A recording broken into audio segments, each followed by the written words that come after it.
तो बच्चों आज हम पढ़ेंगे पार्शियल फ्रैक्शन। पार्शियल फ्रैक्शन जो टॉपिक है वो हमें सभी डिप्लोमा या डिग्री में काम आता है।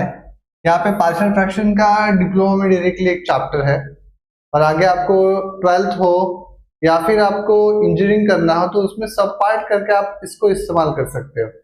तो स्पेसिफिकली इंटीग्रेशन लैपलास इस टॉपिक में आपको इंजीनियरिंग में आएगा, लेकिन फिलहाल अभी हम डिप्लोमा के लिए देख रहे हैं तो यहाँ पे सब ध्यान दो अभी। तो पार्शियल फ्रैक्शन क्या होता है कि एक एग्जाम्पल कैसे आता है आपको, एग्जाम्पल आता है इसका रिजॉल्व इनटू पार्शियल फ्रैक्शन। ठीक है, एक एग्जाम्पल ऐसा है कि suppose x plus 1 upon x square plus 5x plus 6। ठीक है, ये जो टर्म दी है इसमें हमें पार्शियल फ्रैक्शन का पहले तो ये पढ़ना है whether it is a proper fraction और इम्प्रॉपर फ्रैक्शन। प्रॉपर फ्रैक्शन मतलब क्या होता है, तो proper fraction and improper fraction. ठीक है, तो प्रॉपर फ्रैक्शन क्या होता है, जो डिनोमिनेटर होता है यहाँ पे, ठीक है, इसकी डिग्री हायर होनी चाहिए। ठीक है, यहाँ की जो डिग्री है वो क्या होनी चाहिए, हायर होनी चाहिए। और इम्प्रॉपर मतलब क्या होता है, इसकी डिग्री हायर नहीं होती। ठीक है, नॉट हायर डिग्री। एग्जाम्पल हम देखते हैं इसकी, तो ये न्यूमरेटर है, ओके, ये भी न्यूमरेटर है।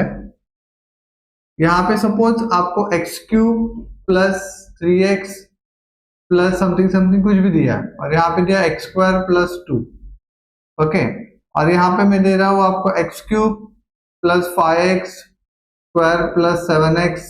ओके, और यहाँ पे दे रहा हूँ आपको मैं एक्स क्यूब प्लस 1। तो देखो यहाँ पे इसकी डिग्री 3 है, इसकी भी डिग्री 3 है, तो अगर 3 डिग्री है दोनों की तो ये होता है इम्प्रॉपर फ्रैक्शन। तो इम्प्रॉपर फ्रैक्शन को हमें पहले प्रॉपर फ्रैक्शन में कन्वर्ट करना पड़ेगा, उसके बाद ही हम क्या कर सकते हैं, इसको सॉल्व कर सकते हैं। तो ये क्वेश्चन में देखो यहाँ पे डिग्री मैंने 3 लिखी है, ये जो डिग्री है वो 3 लिखी है, और यहाँ पे डिग्री जो है न्यूमरेटर की जो ऊपर का पार्ट है उसे न्यूमरेटर कहते हैं, उसकी डिग्री कितना है 2, नीचे को कहते हैं डिनोमिनेटर, उसकी डिग्री मैंने 3 दी है आपको। तो जो इसे कहते हैं प्रॉपर फ्रैक्शन। तो यहाँ पे देखो इसकी हाईएस्ट जो डिग्री है, जो पावर है वो 2 है, यहाँ पे कुछ मेंशन नहीं कि बाय डिफॉल्ट 1 होता है। तो ये जो टॉपिक है, ये जो सम है वो एग्जैक्टली क्या है, हमें प्रॉपर फ्रैक्शन में। तो कोई भी अगर पार्शियल फ्रैक्शन का सम आप सॉल्व करोगे तो पहले आपको क्या चेक करना है कि ये प्रॉपर है या नहीं है। ठीक है, तो यहाँ पे हमें पता चल गया प्रॉपर है। तो प्रॉपर होने के बाद आपको इस क्वाड्रेटिक इक्वेशन को, ये पावर 2 है उसे क्वाड्रेटिक इक्वेशन बोलते हैं, तो इस इक्वेशन को हमें लीनियर पावर में, लीनियर पावर मतलब 1 में कन्वर्ट हो रहा है या नहीं हो रहा है ये चेक कर। अगर हो रहा है तो करने का, नहीं हो रहा तो उसको अलग मेथड है। तो अब देखते हैं इसकी प्रोडक्ट कितना चाहिए, प्रोडक्ट 6 और एडिशन कितनी है 5। तो हमने 10th में पढ़ा है कि इसका जो प्रोडक्ट है वो 6 आने के लिए एंड एडिशन 5 आने के लिए हमें 2 नंबर की रिक्वायरमेंट है। ठीक है, ये एक नंबर यहाँ पे, तो 3 प्लस 2 कितना आता है 5, यहाँ पे 5x है। ठीक है, और 3 into 2 plus 3 into plus 2, okay, plus 6 आता है। तो यहाँ पे हम इस 5x को अगर ऐसा लिखे, यहाँ पे 3x यहाँ पे 2x, तो 5x आ जाएगा मिडिल टर्म। तो ये जो टर्म है ये 6 कैसे आएगी sir, 3 into 3 into 2 6, x into x square आता है। तो एक्चुअली ये टर्म पूरी यहाँ पे मल्टीप्लाई होती है एज अ प्रॉपर्टी करके। ठीक है, सो ये एक्स स्क्वायर इंटू 6 स्क्वायर, तो देखो 3x into 2x 6x square आता है। तो यहाँ पे हम क्या करते हैं, देयरफॉर x प्लस 1 अपॉन इसके फैक्टर आता है x प्लस 3 एंड इसका फैक्टर आता है x प्लस 2। अगर आपको यहाँ तक समझा है तो ये लीनियर पावर है। लीनियर पावर है तो हम यहाँ पे 2 लीनियर फैक्टर मिले, इसकी पावर 1 है, तो हम इसको single a upon x plus 3 में ब्रेक करेंगे। पूरा सम होने के बाद समझ में आएगा कि इसका यूज क्या है। दूसरा है बी, अगर यहाँ पे पावर क्वाड्रेटिक होती है, अगर फैक्टर नहीं होता तो उसके लिए अगला टाइप पढ़ेंगे। तो यहाँ पे अभी ध्यान दो। तो अभी हमें फाइंड करना है इस फ्रैक्शन को, हमने डीफैक्टराइजेशन बोल सकते हैं इसको, अलग अलग दो टुकड़े में ब्रेक किया। तो यहाँ पे हम क्या करेंगे कि ये जो पूरी टर्म आपको यहाँ पे दिख रही है, ठीक है, तो इसको हम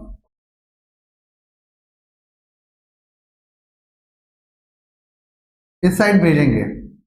तो x+1 अपॉन ये पूरी टर्म यहाँ पे भेजते हैं। इसके लिए दो शॉर्टकट मेथड भी है, पैरेलली मैं आपको शॉर्टकट मेथड भी बताऊंगा। इंटू ए अपॉन x+3, या फिर ए आप एक, ये जो ए है यहाँ पे लिखते हैं, मैं ए यहाँ से ब्रेक करता हूं, ठीक है। तो x+3 ये डिनोमिनेटर है, वहां पे भेजा पूरे ए को। वैसे हम पूरे बी को भी ये मल्टीप्लाई होगा एज ब्रैकेट ओपनिंग रूल, लेकिन ये लेंदी हो रहा है, ठीक है। तो x+3 and x+3, x+2 and x+2 cut होगा, तो क्या बचेगा, a इंटू x+2 बचेगा यहाँ पे, ठीक है। अभी b इंटू x+3 बचेगा। यहां तक आपको समझा। और इस साइड क्या बचा है, कुछ नहीं बचा, ओनली न्यूमरेटर बचा है। तो इस इक्वेशन को हम बोलेंगे पार्शियल फ्रैक्शन इक्वेशन, हमारे अंडरस्टैंड के लिए। सो इक्वेशन को सॉल्व करना है। What is mean by equation, equation having the LHS and RHS। यहाँ पे आपको इक्वल टू साइन इंडिकेट क्या करती है कि ये साइड और ये साइड इक्वल है। तो इसको ओपन करके भी आप सॉल्व कर सकते हो, या फिर सब्स्टिट्यूशन करके सॉल्व कर सकते हैं। तो सब्स्टिट्यूशन के कैसे करेंगे, put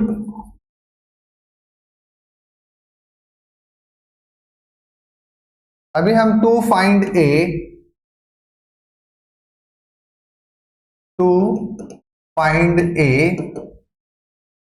put x is equal to, अगर हमें a फाइंड करना है तो हमें इस टर्म को जीरो करते हैं हम। तो +3 है, तो +3 का अपोजिट क्या है, -3 पुट करना है। ये मेथड आपके लिए नहीं होगी, लेकिन यहाँ पे आप ध्यान लो, -3 + 1 is equal to a into, यहाँ पे देखो पूरे इक्वेशन में जहां जहां x है वहां पे हम -3 पुट करेंगे।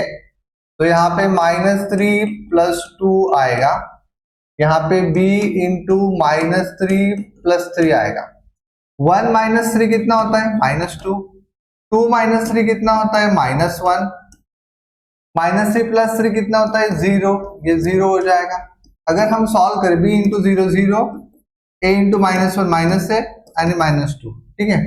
तो यहाँ पे हमें क्या मिला, -a इज इक्वल टू -2, ये माइनस माइनस कट किया, a की वैल्यू 2 किया। सिमिलरली हम अभी भी थोड़ा फास्ट अगर करेंगे तो to find b, put x is equal to b find करना है तो a 0 करना पड़ेगा, यहाँ पे +2 है तो उसका अपोजिट -2 पुट करेंगे पूरे इक्वेशन में। तो इक्वेशन क्या मिलेगा, -2 + 1 equal to a into -2 + 2 plus b into -2 + 3, 1 - 2 -1 + 2 -2 0, 0 into a 0 हुआ, 3 - 2 कितना हुआ, 1, -1 is equal to b into 1, तो b की वैल्यू क्या हुई, -1। ओके, सो हमारा जो फॉर्म है डोमेन, इस फॉर्म को हम क्या करेंगे, आंसर पुट करेंगे, therefore x+1 upon x+3 and x+2 is equal to a. What is the value of a? 2 upon x+3. What is the value of b? -1 upon x+2. ठीक है। तो ये जो टॉपिक, ये जो फाइनल सॉल्यूशन आपको लिखना है, तो यहाँ पे आपको इस एक्सप्रेशन में हमने एक्सप्रेस किया, रिसॉल्व बोल सकते हैं हम, एक्सप्रेस किया, ठीक है। तो ये फर्स्ट टाइप का फर्स्ट क्वेश्चन था। अभी हम अगले वीडियो में नेक्स्ट टॉपिक देखेंगे, अगर हमारा फ्रैक्शंस कुछ डिफरेंट आए